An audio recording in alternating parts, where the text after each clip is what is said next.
आशीष और स्वागत है आपका नेक्स्ट 9 न्यूज में। देखा जाए तो यूपी के नगर निकाय चुनाव बहुत नजदीक है और जिस तरीके से हमने आपके साथ एक खास रिपोर्ट साझा की थी जिसमें एक प्रत्याशी जो सपा की तरफ से मेयर प्रत्याशी के रूप में उतार दी गई थी शाहजहांपुर से, उसने यहां पर एंड टाइम पे बीजेपी का दामन थाम लिया। जी हां, अर्चना वर्मा की हम बात कर रहे हैं। लेकिन अब देखा जाए यहां पर तो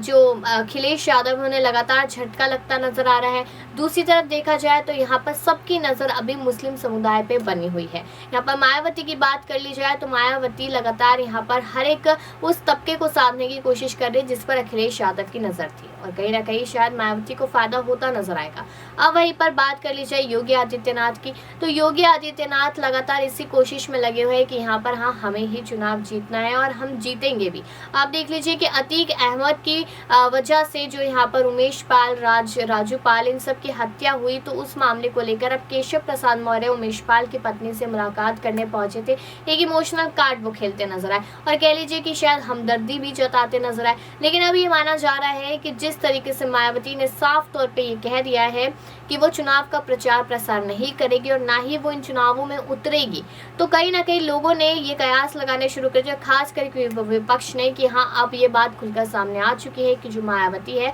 वो बी टीम है बीजेपी पार्टी की। अब जब मायावती से सवाल किए गए तो उन्होंने साफ तौर पे कह दिया कि ये गलत अपराध है और गलत आरोप मुझ पर लगाए जा रहे हैं, क्योंकि मैं हमको कोई मौका नहीं छोड़ती कि मैं बीजेपी पर हमला ना बोलूं और मैं बोलती हूं। ये बात उन्होंने कही। लेकिन कहीं ना कहीं अब ये माना जा रहा है कि एक बार मायावती ने ही कहा था कि ओपी राजभर से भी उनके फोन पर बातचीत होती रहती थी और ओपी राजभर ने भी ये बात कही। ओपी राजभर इस वक्त कहीं ना कहीं शांत बैठे, लेकिन कुछ दिन पहले उनके पार्टी में से भी कुछ दिग्गज नेता उनकी पार्टी में यहाँ पर अलविदा कहकर चले गए थे।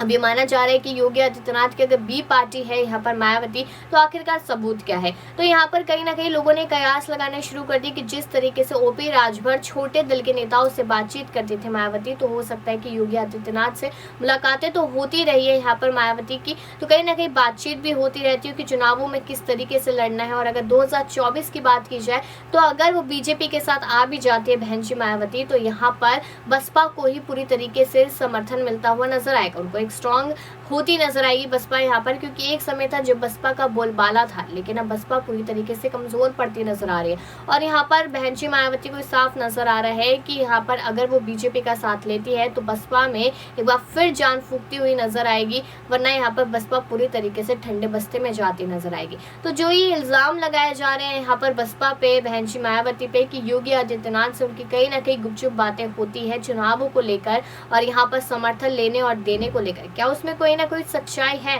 अब आप लोग यूपी में रहते हैं, जो लोग रहते हैं वहाँ पे, जो अच्छे से बसपा के बारे में जानते हैं, वो लोग तो जरूर अपनी राय कमेंट सेक्शन में देंगे ही कि उन्हें क्या लगता है यहाँ पर बहन जी मायावती को लेकर। और बाकी खबरों के लिए देखते रहिए नेक्स्ट 9 न्यूज।